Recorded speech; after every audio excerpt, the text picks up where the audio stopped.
We are back. Sam Cedar on the Majority Report on the phone. It's a pleasure to welcome to the program the editor-in-chief of Current Affairs, Nathan J. Robinson, on his piece, The Intellectual We Deserve. Welcome to the program, Nathan.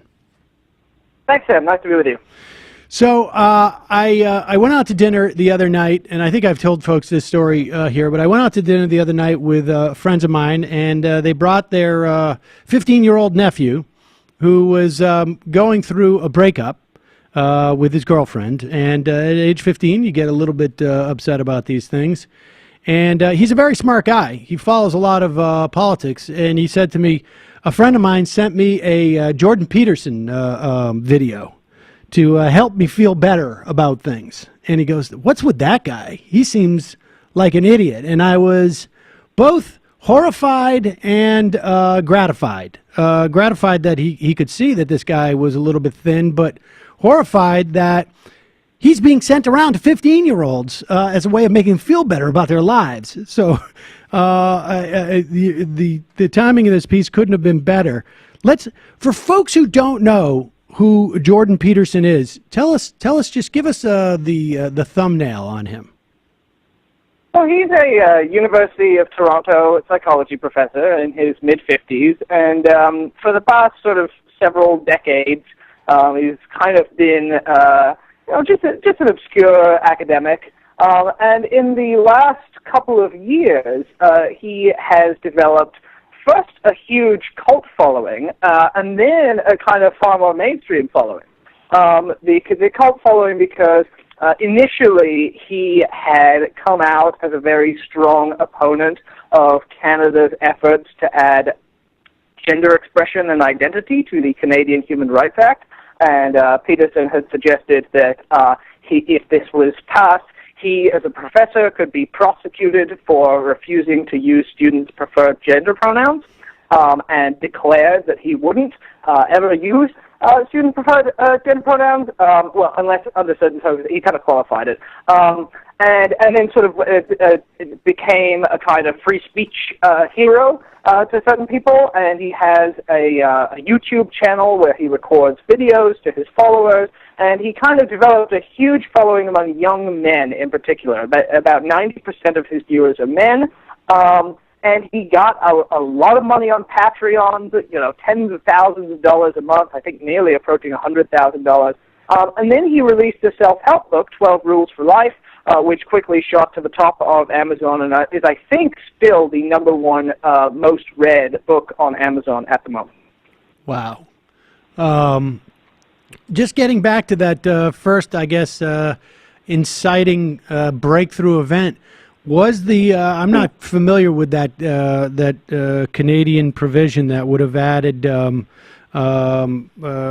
gender identity to the Bill of Rights, but would that have criminalized Jordon Peterson's use of the improper pronoun?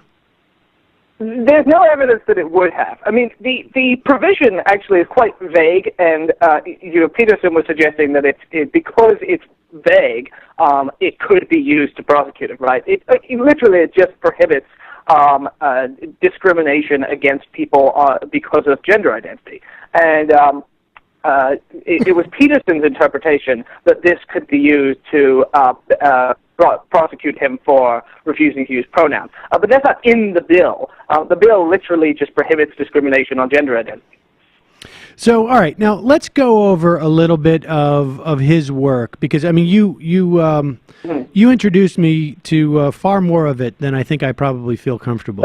I'm so sorry. Yes, apology accepted. But it's important because really the real question at the end of this is like, what is driving this stuff, or the appetite for this stuff? But before we get there, we should, sort of, and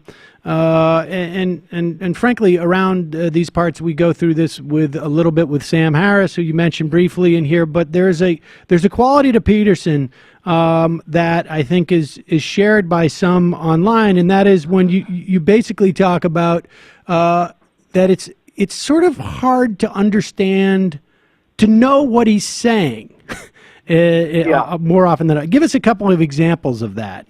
Well, But first, I think it's just important to understand that the self-help component of this is really, really important. So people might have been surprised, given what he became known for, which is, refusing to use pronouns, that he would release a book called 12 Rules for Life.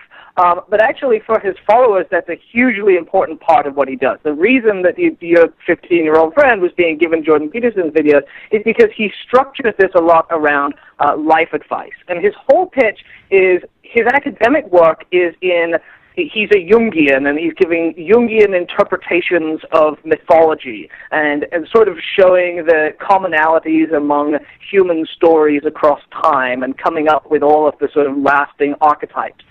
But then he uses this and sort of translates this into a sets of advice especially for young men to get their lives in order. He's known for saying, clean your room and clean up your act and put your life together. So that's a really important part of it. But when you get down to what he's actually saying, this is tough because it's tough to understand. And if people look at the article, I've given tons of examples of Petersonian prose, which is almost uninterpretable. I have long passages. One passage is, procedural knowledge generated in the course of heroic behavior is not organized or integrated within the group and the individual as a consequence of simple accumulation. Procedure A appropriated situation 1 and procedure B appropriated in situation 2 may clash in situation 3. Under certain circumstances, intrapsychic or interpersonal conflict emerges and moral reevaluation becomes necessary where behavioral options are rank ordered, and this organization is in its concrete, abstract, intrapsychic, and interpersonal variance occurs as a consequence of, quote, war. The Maps of Meaning is 600 pages, and it's full of this stuff. And, getting to the bottom of what he's saying is really difficult, and that's part of it. That's a huge part of it, because what it means is that people can project their own interpretations onto it, and that means he can appear more insightful than he actually is, because you are working to struggle to figure some meaning, and then when you discover it, you feel like he must be really smart, and that you must be really smart for having discovered it. Right, and the meaning that you've discovered is really more of like a reflection of yourself than it is what he's saying. I mean, as far as I read that passage there, he's saying there's such a thing as cognitive dissonance, and when you have two competing values in yourself, you have to resolve it. Yeah, right. So this is one of the most important things here. Is it's not that there isn't meaning to the passages. There are things that he says that are perfectly true. It's just that they're kind of really obvious, and they're not original intellectual contributions. And the way I liken it to someone who takes all of your possessions and buries them, and then gives you a set of instructions for where to find them, and then you find them, and you're really thankful to the person, or someone who kidnaps someone you love, and then you're thankful to get it. You're like, no, this was mine to begin with, right? I knew this already. And what Peterson does is to make it seem as if he's presenting you with something original that actually we all know. Yeah, I like this where he says, in the purely intrapsychic sphere, such conflict often emerges when attainment of what is desired presently necessarily interferes with attainment of what is desired or avoidance of what is feared in the future. In other words, sometimes your short-term and long-term goals conflict. Yeah, exactly. Right. Which is true. Right? Yes, it's absolutely it's true. Not wrong. Yes, I think most people probably, this is something that you understand as you get out of your teenage years. When you start to realize maybe I like to party, but I also might want to, establish some, a career or something. Oh, I guess I'm not going to be able to go out and drink all night tonight, so I get up and go to work tomorrow. I mean, that's basically what we're talking about here. But if you phrase it that way, nobody would praise you as a brilliant intellectual. They would just be going, "Oh, that's a guy who seems relatively sensible." But if you buried that within a lot of convoluted language, people would actually think you were a sage. Now, let me ask you this: does he you're putting these things in italics because he uses italics, you say, a lot. To make it sound like the way that he's using a word is very different from the way the pedestrian usage of the word. I mean, just explain that tactic. So that's a common thing in academic writing. I'm just looking through the Maps of Meaning book right now, and I see a mandrake root has the nature of a man because it has the shape of a man, shape being italicized, or things that both cause fear, and then he explains the attribution of femininity. Attribution is italicized. That serve to undergird the idea of lawful authority. And every time it's put in italics, because if you put something in italics, and I've done this before in my writing, because it's very effective, actually, because if you put something in italics that's actually very simple, people think, well, they must mean something. That must be very meaningful because they put it in italics. So it's just a small thing. That's just a tiny thing, but it's a thing that you can notice throughout his writing. And actually, it's something to be on guard for a lot. Is people trying to be insightful? As I say, I've used it by drawing your emphasis, by emphasizing particular things. Okay, so and as we go through this. You also give examples of like where he says something that is then he immediately is upset that it's misinterpreted, I guess, right? Like this would be right. I'm trying to go through here and see where's a good example of that is the Toronto woman who calls him a Nazi, let's say, or yeah. All right, go. Well, there are a few examples of this, right? One is that the big one is chaos and order, right? One of his entire frameworks is chaos and order, and the world is divided into the chaotic and the ordered. His book is called An Antidote to Chaos, and in it he says, chaos is associated with the feminine.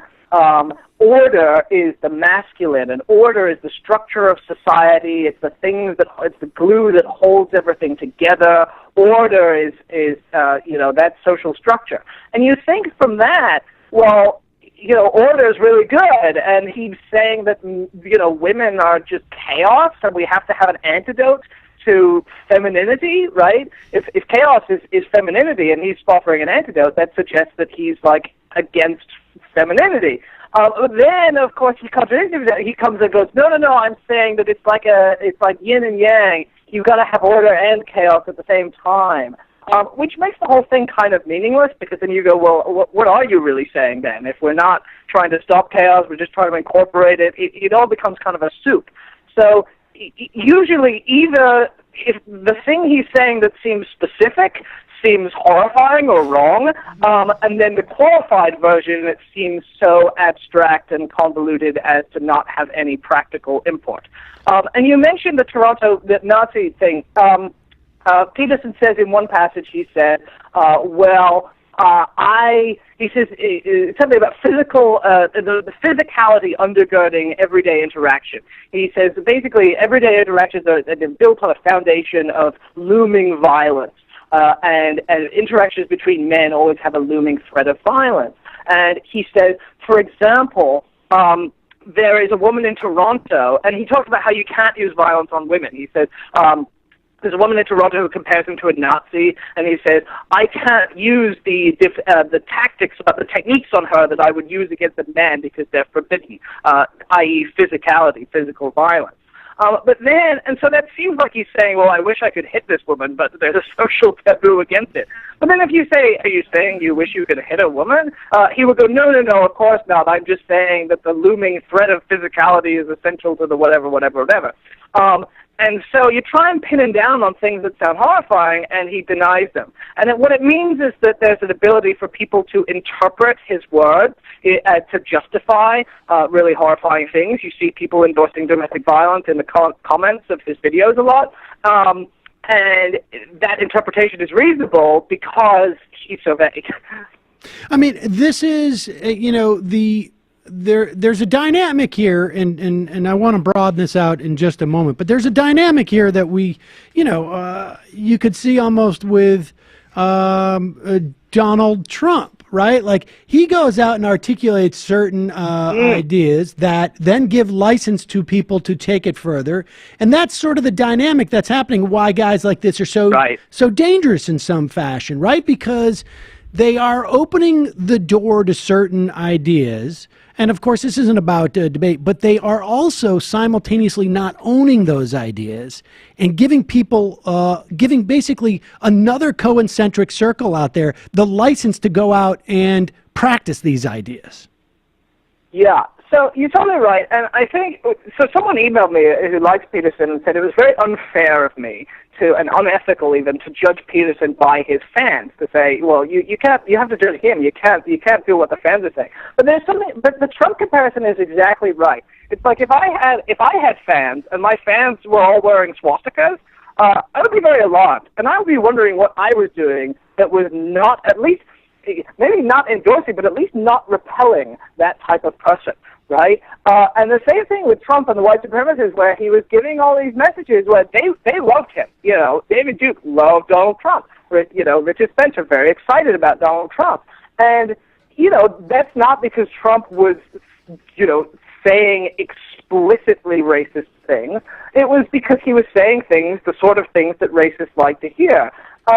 And then you can go, okay, well, it's not his fault they like to hear him, but then all of his statements on it were very sort of qualified, very going, well, you know, who knows who's my fans? I don't know who's my fans. But it's like, we are responsible for the consequences of what we say to a certain degree, and for the predictable consequences of what we say. So, you know, for example, in current affairs, sometimes like people on the alt-right have picked up our articles, like Mike Cernovich or someone, have liked the things that we've said. And when that happens, I try very hard to say, no. This is not what we're saying. We are not this. This is not a fair interpretation of what we're saying. It's really, really important that you make sure that you are not fueling something horrifying. So I think we do have a certain responsibility for that. I think that's one of the things with Peterson, where, you know, he's not saying anything that's explicitly white supremacist. He's just saying a lot of things, again, that white supremacists really kind of like.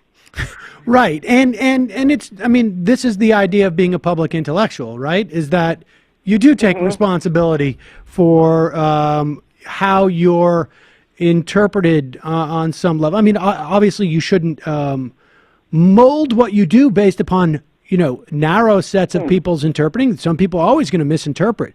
But right. And here's, I want to just move in, and before we sort of like broaden this out even more, when he's talking about, and this I've just found fascinating, when he was interviewed by this Channel 4 interviewer, Newman, and you say that largely that interview may not have been that fair because she put words in his mouth or something, but there was one or two exchanges they had, particularly around the idea of him comparing left-wing, I guess, social justice warriors to Mao. But there was another part where he said, which I thought was really fascinating, where he wrote, like, liberalism got flipped, so that the world was turned into one group against another, power struggle from one group against another, and then the social justice warrior types and lefties, even the Democratic Party, started categorizing everybody according to their ethnic or sexual or racial identity, and made that canonical element of their being. And the only thing I could think was, where was this guy for the other 200 years of the American project? Right? Like, the idea of categorizing people as, let's say, black or, you know, Chinese or minorities or women, and giving them a set of rules was the founding of this country. Right? Like, you're black, you're a slave, you're a woman, you're a property of your husband, you don't get to vote. Like, for someone to say that seems that they have a huge blinders on some level. Right. Yeah, thinking that, like, feminism is what decided that women were different from, women had different interests from men. You know, so 2 points. First, what you said, this interview with Channel 4, it's funny because all of his fans, and he got a lot more fans after this interview because people saw it as an example of someone in the press treating him very unfairly. Because all through the interview, the interviewer is saying, so you're saying X? And X will be something like, so you're saying women just can't compete with men? And he'll go, no, that's not what I'm saying. And they go, look, see how unfair the interview is? But actually, all interviewers of Jordon Peterson end up saying, so you're saying X? Because Jordon Peterson is really unclear all the time, right? So you kind of have to put words in his mouth because you're trying to figure out what words are coming out of his mouth.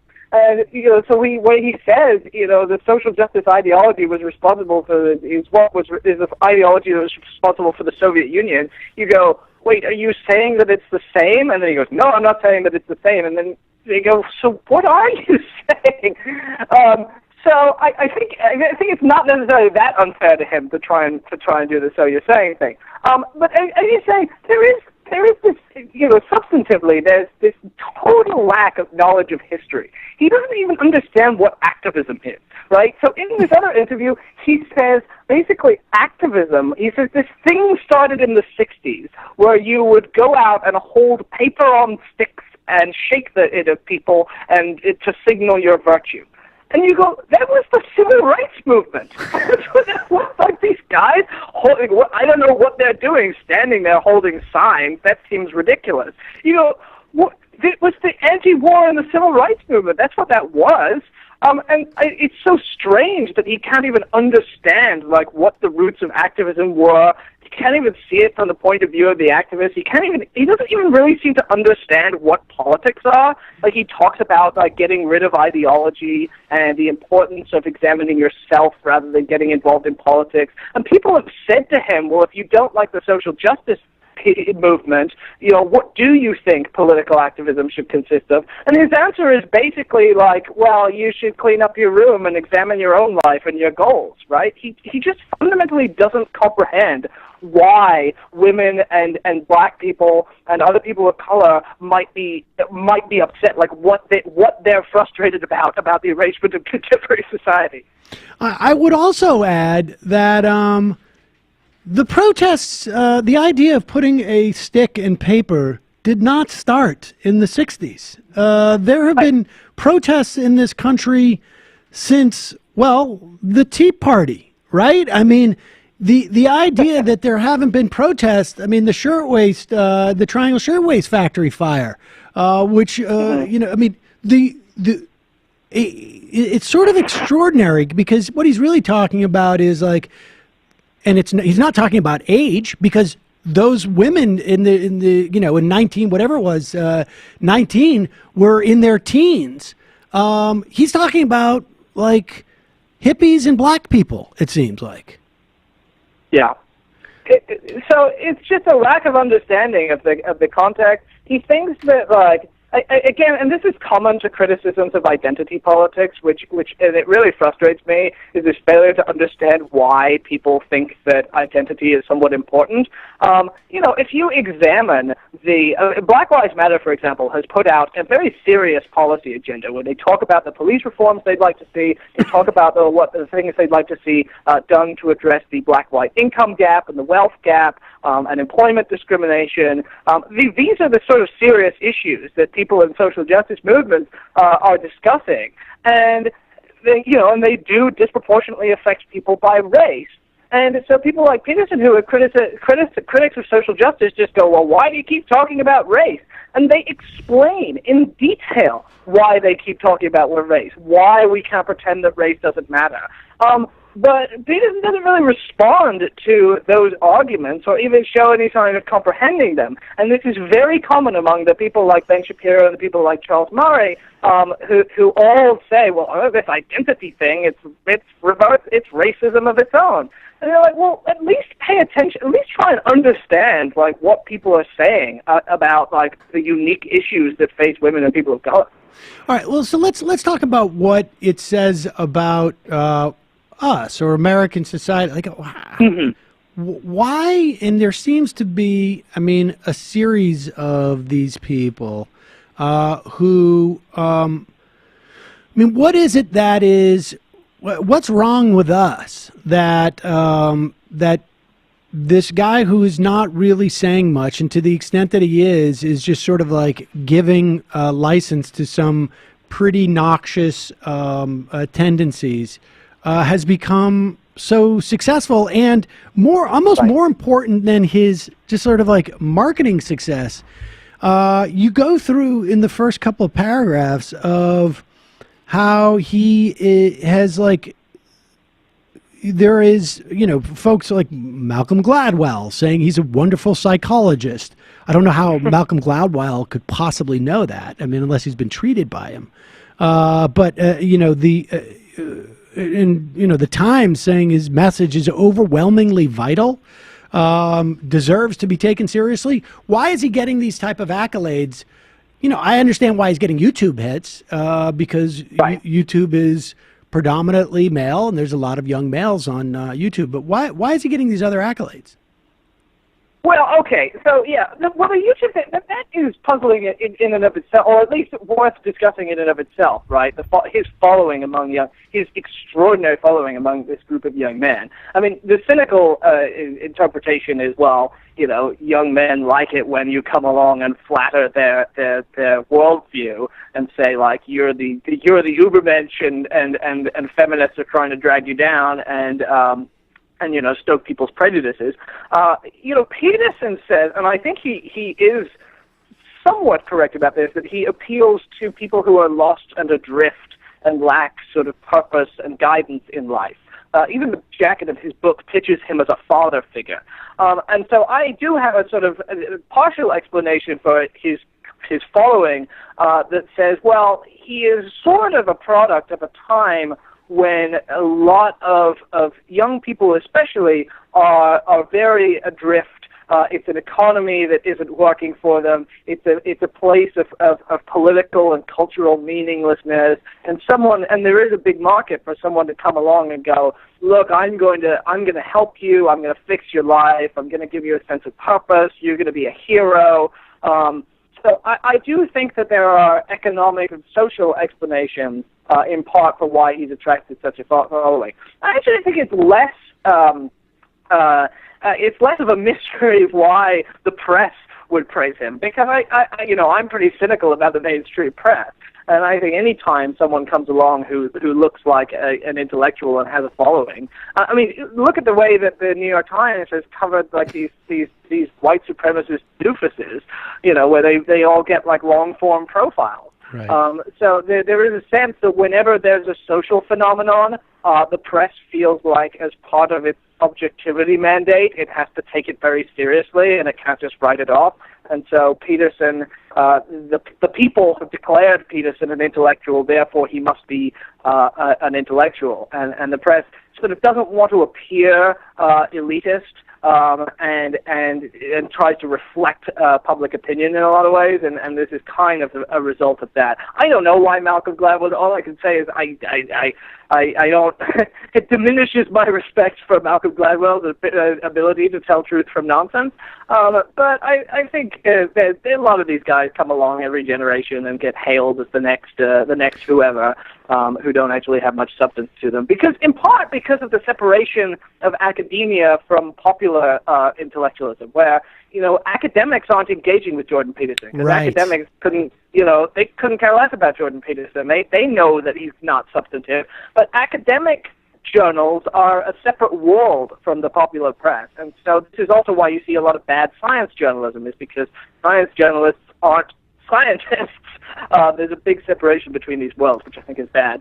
Is this a new phenomenon? I mean, I talk to I've spoken just casually, socially, to professors of religion and professors and to neuroscientists, actually, and like actual neuroscientists. And I bring up, let's say, the name of Sam Harris, and they're just like, who? What? I've never heard of this person. Yet, like within, and maybe it's, the circles that I am exposing myself to, or, like, is there... But there really does seem to be this huge chasm where I feel like any of these neuroscientists, like they work at Columbia, they do experiments on people's brains, could just say like, what? No, that's nonsense. I don't have time to engage in this. But what is on YouTube? You're like, and like a professor of religion would be like, what? He's talking about the Hadith. Yeah. What are you? What? No, of course not. And yet we don't. this chasm. Is this phenomenon new? Is it a function of social media in some way that you can create a huge following with a veneer of expertise because you're swimming in circles that you're not going to bump into an actual expert? Yeah, I think so. It's funny. That's so funny because, to many people, Sam Harris is the most famous neuroscientist in America. Yes. And, so it's so funny that neuroscientists don't really take him seriously. But it's hard to know what the actual explanation for, I can conjure different theories as to why this is happening. Maybe it's because a lot of academic fields have gotten much more technical as they've gotten much more advanced.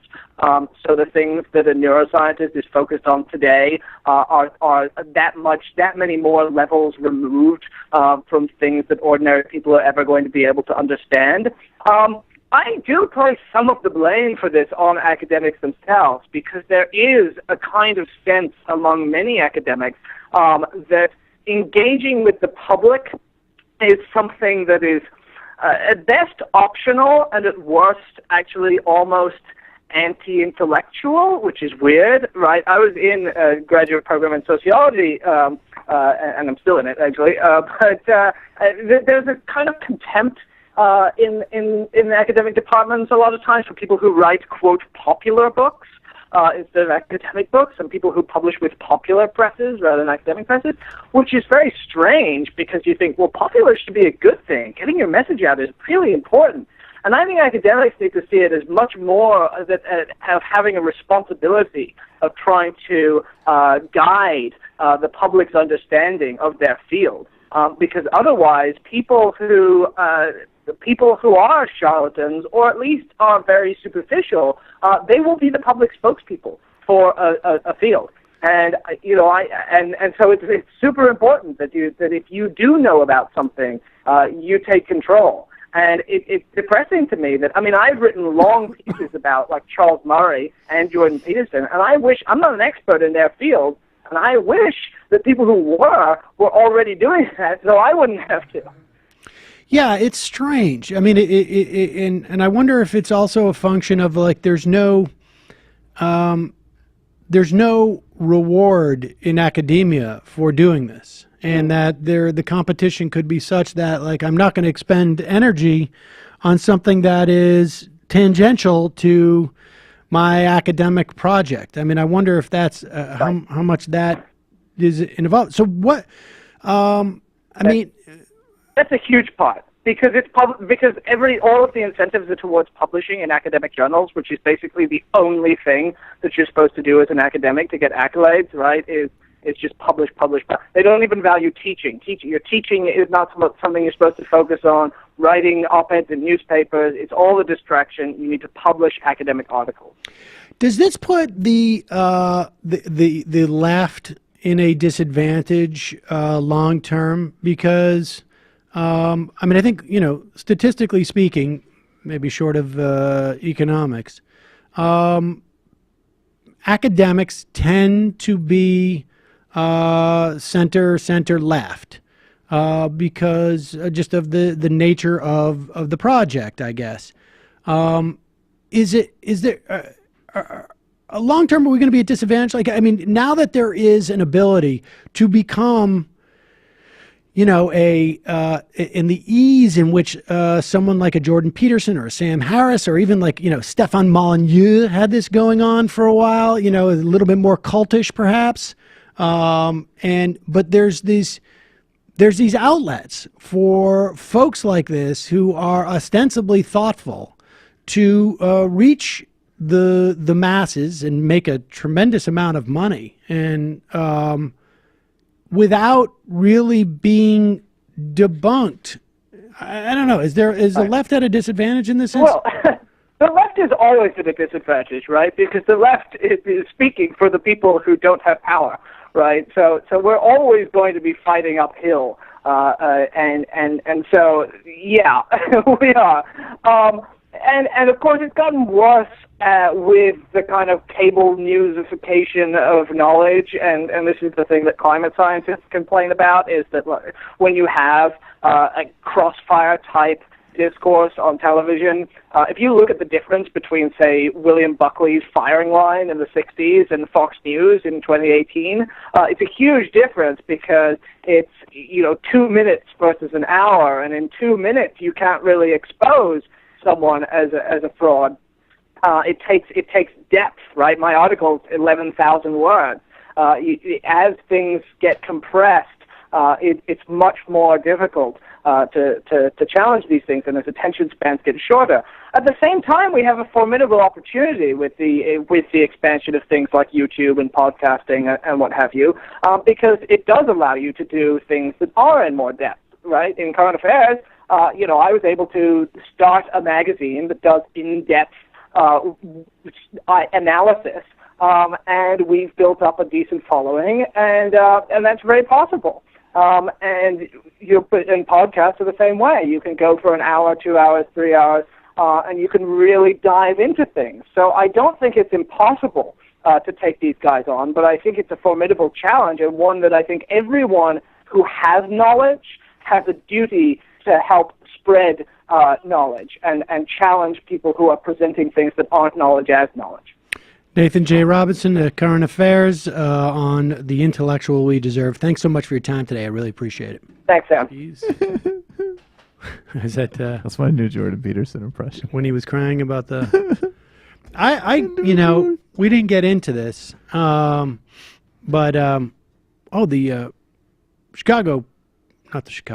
Illinois primary tomorrow. Lipinski, right? Isn't that tomorrow? Mm-hmm. Well, I know it's Lipinski. I didn't know it was...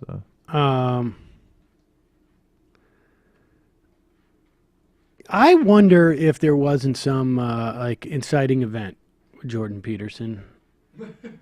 Usually these things are usually when you get stuff like this, it's predicated on some life event that happens to people where they make they construct a broad social critique based upon an experience that they had. I'm just trying to fight against chaos represented by Jamie so that the show can go on. I mean, that to me, these theories to me sound like somebody who had some problems in some interpersonal relationships with a woman. That's a charitable explanation. Well, it's actually super uncharitable. I don't know. I don't think it's that charitable. I think charitable. Particularly if you're an intellectual and you start to make broad theories based upon the fact that, I don't know, your first fiance dumped you, or I didn't get a hand job till I was 19. Or what? The individual Sultan eats it.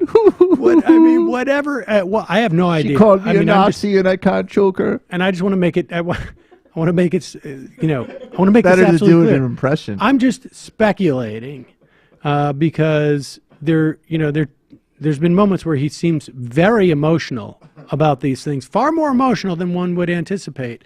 I am me, your theories, and I'll do it as an impersonation. I mean, you cry about Social Security reports. That's exactly right. That's true. It's true. What happened to you? Well, I was told for a long time that I wouldn't have Social Security by the Reagan administration. There's always a sense of violence that lurks over faculty meetings. Sense of raw simian rage of frustrated 50-something academics, and we know that things could turn physical at any moment. But with women, you can't choke a bitch. I guess he could just be a privileged and ignorant asshole, but it's more charitable. Oh no, to there's say definitely other stuff going on with him. He's got some deep-seated personal problems. Oh no, there's much more pathos to him than just privilege. That's what I'm trying to say. Yeah, definitely. All right. True. So you're saying that is if you, instead of just shooting off the cuff, if you had some traumatic incident that you have then extrapolated as being sort of some type of broad truth, that's more sympathetic. Okay, fair enough. Dude, I mean, not to, and also because we're going to dunk on him on a bit, you had Nathan Robinson on your latest episode to talk about Jordon Peterson. The whole thing is crazy. It's called Doomed. It was a lot of fun because we, I had Nathan Robinson on after Jordan Peterson had a tantrum over Nathan Robinson's article that he wrote. Well, I think it was over. Did he have one over him too, or Pankaj Mishra? Oh, those are two separate Jordan Peterson tantrums. Jesus, I only saw the Pankaj Mishra one. That was fucking amazing. The one with Nathan Robinson is apparently, according to Nathan, he wrote a book with a friend many years ago that was basically a parody of the type of stuff Jordan Peterson writes. Right. And so, as a joke, halfway during his dunking on Jordan Peterson and his great article in Current Affairs, he put a little like Photoshop ad he made where if you like Jordan Peterson's book, check out ours. And in the ad it doesn't say it's a parody of it. But Peterson, but isn't it like literally like Nathan J. Robinson's Guide to a Sparkly Life or yeah, something? It's something like Blueprints for a Sparkling Tomorrow. Thank you. There it is. So this is not. This doesn't. Okay, so Jordan Peterson apparently. You got the tweet right here. This is what he said. Shall no, you can go. Yeah, go for it. Yeah, this is Jordan. You probably do a better Jordan Peterson than me. Go ahead. So Jordan Peterson latched upon. So basically, yes. So as Matt was saying, I didn't actually know this is a real book. That's pretty funny. I thought it was just a graphic they did as a joke. So there's this ad, Blueprint for a Sparkling Tomorrow, which is, I mean, like what I don't understand is like you look at a guy like part of the reason that I'm a quasi Deepak Chopra defender is because the guy has like good game, and Deepak would in a second be like, oh, this is satiric thrust to mock my general project, and it's minimally funny. I'll take my money now. But Jordan Peterson does not have the savvy of a Deepak Chopra, so he goes, where did it go? That's just like, and done. It's so long a transition, motherfucker. Very critical article by Nathan J. Robinson of my work, including maps of meaning and current affairs. And he does provide a link to it, I'll give him that. Is hilariously accompanied by this ad. And the guy, so he thought, like, basically like, Junior's trying to eat my lunch. Well, like, if you're going to come at the king, you best not miss. Like, how do you not realize that's like a parody ad or a joke ad? Or how do you not realize that even if it was a real ad, the guy whose website it is made the ad? Like, Don't there's you no think way. that he's like kind of, I mean, I don't know. Peterson is he's joke challenged. Yes, he's super earnest. We were talking about that in the podcast. He does not like get, I guess you can say, societal norms. I wish I could strangle bitches. I'm not saying I should. Why do I want to strangle bitches? Because they're bitches, also lobsters. And I mean, I got to say... it's in the mythical resonance of the field. Jordan Peterson is actually one of the guys who flew under my radar. I'm usually on top of these type of guys. And I just... This was the only dude I was ahead of you on. Yeah, I really do think, yeah. This is the only one. In fact, I think one of the earliest mentions of him that I saw came from you, actually. Well, you know what it is? I do think that, like, he speaks to real needs. Like, all kidding aside. Like, right. he speaks to alienation. Right. And an alienation of a specific group. And there isn't...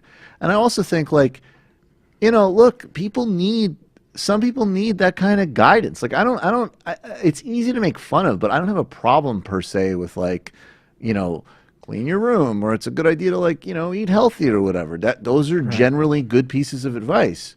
So, like his 12 rules, I think I never saw all of them till recently. Right. And I'm looking through them and I'm like, wait, people are paying for this shit? Like, it's not even like, oh, like, okay, no one's rewriting history or rewriting a human being and the human life. Right. But usually when someone's getting accolades for their step-by-step process and how to better your life, there's some thought process behind it.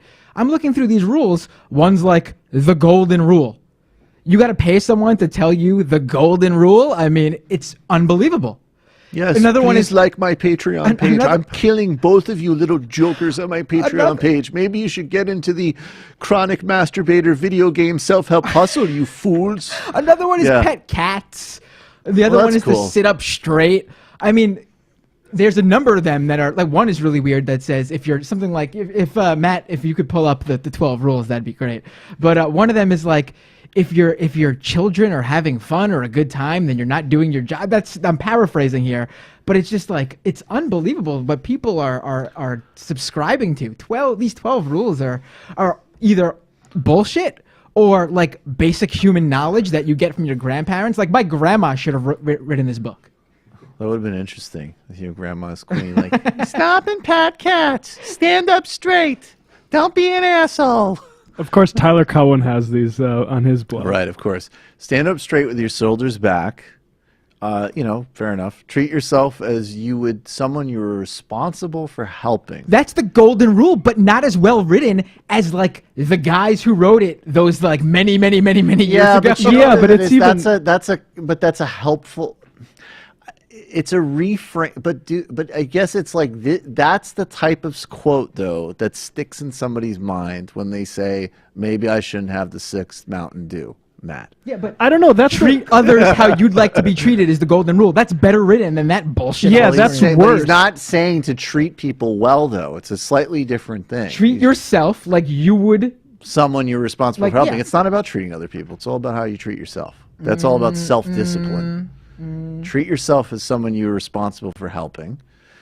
Make friends. Do not let your children do anything that makes you dislike them. That's what I was talking about. Which sounds like a really good way for your children to grow up hating you. Yeah, that's an interesting. I don't know that that's definitely some authoritarian parenting probably packed up in there.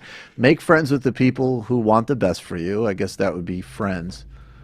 Yeah, I mean. Compare yourself to who you were at yesterday and not with somebody else today. Now, yeah, but right. Okay, I mean, it's whatever. Such basic, although they it's not even like well. But what he's going to do in the book, I haven't read the written. book, but the real problem that he has and why he stands out is that all this banal shit is going to get connected with bad politics that naturalize inequality. Right. That's the real problem. One of the things I was talking about with Nathan on that on the Doomed episode was that it's so vague. Right. You could subscribe any ideology to this and just say, oh, Jordon Peterson was speaking to me, a right-winger, or Jordon Peterson was speaking to me, a literal white supremacist. Jordon Peterson was speaking to me, a center liberal. You could really subscribe to anything here. And I kind of I like don't bother kids when they're skateboarding. I'm down. Right. That's a good one. But that sort of goes against his previous one that was basically don't let your kids do anything that you would dislike. Well, hey, kids can skateboard as long as they stay the fuck out of your way. It's like me. If I have kids, I'll be like, look, you can do whatever you want. Just don't ever fucking look at me in the eye. Also, no eye contact. Also, Rule 10 coming from Jordon Peterson is hilarious. Be precise in your speech. Be precise. Now, to me, from what I've listened to of Jordon Peterson, and I'm sure I'm not the only person to make this comparison. Should I say that my TA has incredible mega titties? Yes. Will I get in trouble? Probably. Shouldn't I get in trouble? That'd be good. But does she have nice mega titties? Definitely. Do those mega titties give me an erection? Yes. Is erections a force for order and an antidote to chaos? Yes. Is too much of an erection chaos? Yes. I'm pulling out the energy drink, all right? I'm pulling out the energy drink. There we go. There we go. I hope I didn't send us into a Ken You line. didn't send us into a parallel world. No, we'd have to do an alt-right show. It's like, I live in Brooklyn. I think, shows are cool. But my issue is, I'm just why are black people so resentful? As I was saying before you went on your Jordon Peterson tangent, he sounds a lot to me. It's not the same beast, and they obviously are in different niches. Right. But the vagueness, the subscribing anything to it, any ideology to it, the way both of their cults treat them and everything they say, you're taking them out of context. It's Sam Harris. Oh, it's totally Sam Harris. This is the only difference is I think that we were talking about this earlier actually, with Ben Shapiro at the end of the day, Ben Shapiro, there's the posturing, but it's really just look, you're just a right winger and you just like right winger presented in twerp sophistry. Sam Harris gets to people's emotions because I think that a lot of his followers are people who have some type of specific religious trauma. And that's why he gets people so freaked out.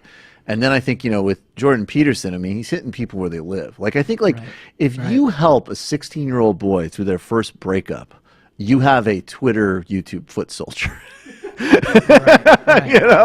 And the thing is though is that, but they need that. It's so weird to me that kids that are going to this how old is he? 50, 60-year-old guy, professor. Am I ageless? That'd be nice. When I broke up, is my face oily? Could be. When I would go through breakups in high school, do I want to finger my TA? Yes. If I did it, would it be chaos? Probably. Sorry. But when I was 50 and 16, yes, I'd listen to punk rock. I wouldn't listen to some 50, 60-year-old professorial guy giving me tips. I would probably would have laughed at that. That guy probably would have made me feel better. For a father figure.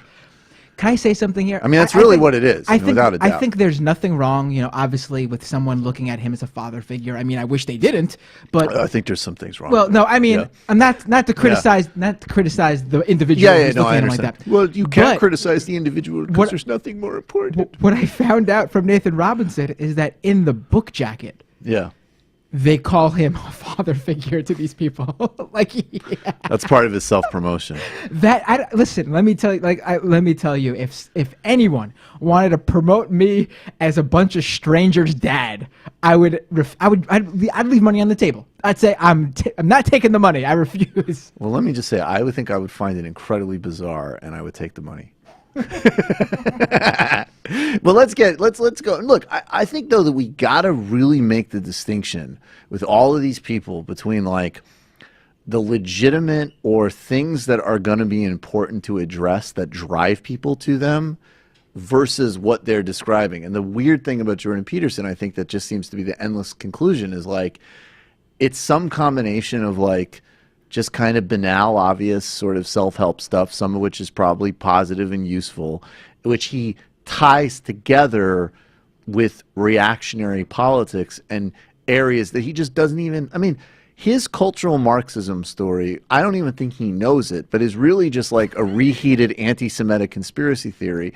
And he's conflating, like, just even as an example, talking about French, like, postmodernists and the Frankfurt School is the same thing. Like, and it's not even that pedantic. Like, I'm telling you this based off of like an intro to theory course in college. Like, like this isn't like, I know it sounds like really highfalutin, but it's not. It's like you read two different groups of thinkers and you're like, these French guys who weren't even necessarily that oriented in Marxism focused on social constructed identity through literature. And these German guys thought that capitalism was basically ordered through mass commercial culture. And incidentally, actually stifled the individual. So it's like, and both of these groups' works were banned by the Soviet Union. So somehow in this guy's conspiracy theory, the Soviets, or like the Marxists, they realized that class struggle wouldn't work, which even though actually class politics describe probably more of how the world works today than literally anything else, they realized it wouldn't work. And then they secretly banded together and they just were like, I'm going to substitute identity for class, and that's cultural Marxism. So it's this Soviet Frankfurt School French deconstructionist conspiracy theory, which incidentally runs parallel with a piece of time where, like, yeah, women and African Americans and gay people and other people were literally on the streets being like, I would like to be able to use public accommodations, please, and not live in an apartheid state, which he says, like, going out and putting signs to feel better about yourself, which I admit, that's a funny sketch. Like if MLK was just like, I just want to feel morally superior. Let's go and get beat with water hoses because I'm empty inside. My room's messy. So I'm willing to get assassinated to feel morally superior to people. That's literally what this motherfucker is saying. So I'm just saying, like, guys, if you want to, like, listen to his pep talks, cool, but you got to read a fucking history book. You know what your Jordon Peterson sounds a little bit like? What? Remember Goldfinger from the Austin Powers movies?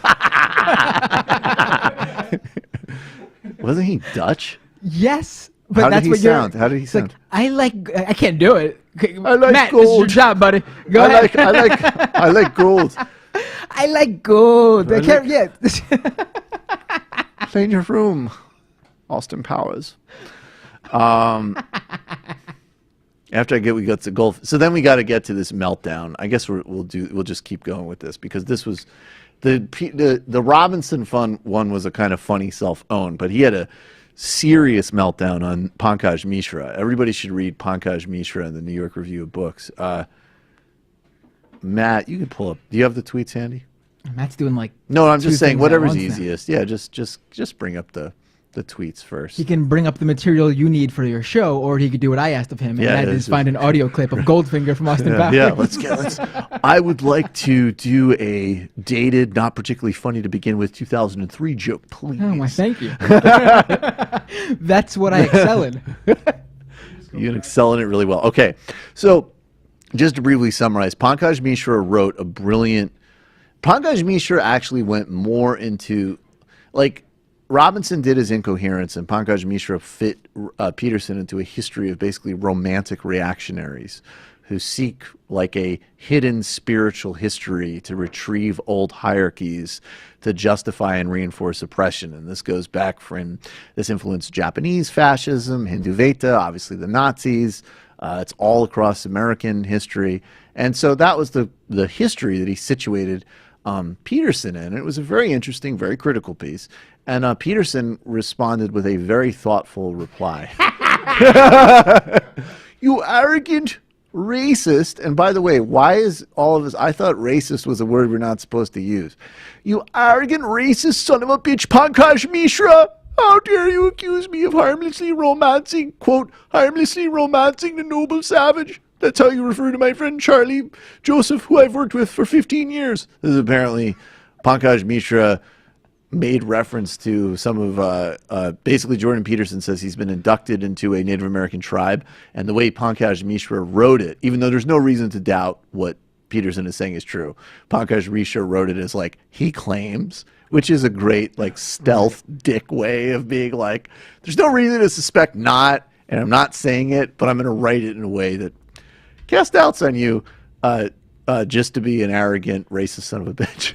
Well, that's not even the best tweet. No, we're just somehow this is not the best. No. This is right out the gate. And what's great is that he's quote tweeting himself here instead of having a thread. Oh, look, I see Randy there. Randy from Twitter. Good guy. Good guy. He's funny. He is funny. And you call me a fascist, you sanctimonious prick. And this is what is going to live on in infamy. This is going to never die. This will outlast Jordon Peterson's career. If you were in my room at the moment, I'd slap you happily. Not even if you were outside or like near me, but if you were in my room, in the room I'm in currently. Yeah, he's really setting a lot of conditions on an ass whooping. Imagine if rap sounded like that. Like, yo, man, if you were in a 5-foot circumference of me, I'd fuck you up. By the way, now that we've shown your listeners the tweet and yes. the tweets and you've read them, I thought I'd add a small little factoid here. Yes, please. This man who wrote these tweets has sold out the Beacon Theater here in New York. He'll be here at the end of March. The tickets were $100 each. Wow. Beacon Theater is about a 3,000 seat venue. So yeah, this is the intellectual we have today. I feel like playing, you know, on ourselves. I feel like playing the Cernovich. Like, who's laughing now, Sam? Yeah, no shit. Like, yeah. I just found out Sam Harris was in town, so he sold out whatever venue he was at for $90 a ticket. Ooh, Peterson's requesting that extra 10. He deserves it. He gives way more practical advice. Like, imagine a 16-year-old kid is like, this girl dumped me, I feel terrible, and he's just like, ideas have consequences. We need to profile Muslims, but I'm not saying that. And if you say that I said that, you took me out of context. See a footnote of a footnote for another article where I said that, but didn't say that. Sam Harris would know slightly better than to go on one of those. Sam Harris is. Well, I mean, Sam Harris is like the very much the opposite end of the spectrum. Like, extremely so. Both on it though. Oh yeah, they both apparently got into a fight with each other on Harris's podcast. I've been meaning to watch. That was like the war of like twerp nonsense that means nothing. I saw recently that I don't know about recently, but I was looking at the podcast Jordon Peterson's been on, and ooh, what a list of media appearances there. I really want to check out the one where he goes on Stefan Molyneux's show. I want to read that. I want to listen to that one. No time for any Marxists, though. No time for any Marxists. Well, I guess same with people. It's a similar thing with Dave Rubin. Us leftists never have any time to go on any shows. Yeah, but here's the thing with Dave Rubin. Dave Rubin is we're busy guys. Yeah, that's right. Dave Rubin is a cowardly idiot, and he's the perfect synergy of craven and stupid, and he knows better than to have someone like you or I on his show. But Jordon Peterson, and this actually, because I've given Jordon Peterson almost one thing I've pretty much entirely give him is that, let's play the crying video in a second just for fun, and then we'll move on. But I've give him points for like whether he's giving decent life advice or whether he's being a hysteric, like he seems sincere. He's been running around being like, the Marxists won't debate me. They won't debate me. They won't talk about the archipelago. They won't debate me. So Doug Lane, who hosts a great podcast, I mentioned this last week, Zero Books. I've been on his show. He's been on this show. I mean, not only is he a Marxist, he's an incredible, like, one of the most civil people I know in media, period. He went out to Peterson several months ago, and Peterson's people were like, yeah, we'll figure out a time, and now they're blowing him off. Right. So an opportunity to engage with a civil Marxist who would be nothing but respectful, but, you know, engage him in this way that he's been preening and demanding, he apparently doesn't have time for. So that's actually a moment where, again, I usually find him, even when he's being completely histrionic and ridiculous, sincere, but that's very sketchy that he won't do that show. Well, like I said, it's on us, actually. People don't know this, but us, Michael, myself, Sam, we get invited to right-wing shows all the time. We just don't got the time. Yeah, we don't have just the time blow to them do off all the time. Yeah. You're afraid of being exposed. That's the main reason why no leftist has ever been on one of these shows that claims they can't find someone to debate. That's right. Sorry, Sean can't make it tonight. Right. I just texted Sean Hannity. Right. Let's see. This is just in case you weren't sure which one of the many Seans Michael was talking about. Actually, no. Sean could be like some guy who hosts like a racist podcast out of like Ann Arbor. That's really, yeah. She's like, hey, why would you be on my racist show out of Ann Arbor? And he would actually be self-aware enough to call it a racist show. Hi, I'm Sean. I host a racist show out of Ann Arbor. That's the Trump era, baby. All right, here's Jordon Peterson. I know we're going to the well too much on this, but I can't help. It's just too funny. Close reading of 20th century history indicates, as nothing else can, the horrors that accompany loss of faith in the idea of the individual. It is only the individual, after all, who suffers. Yeah. The group does not suffer.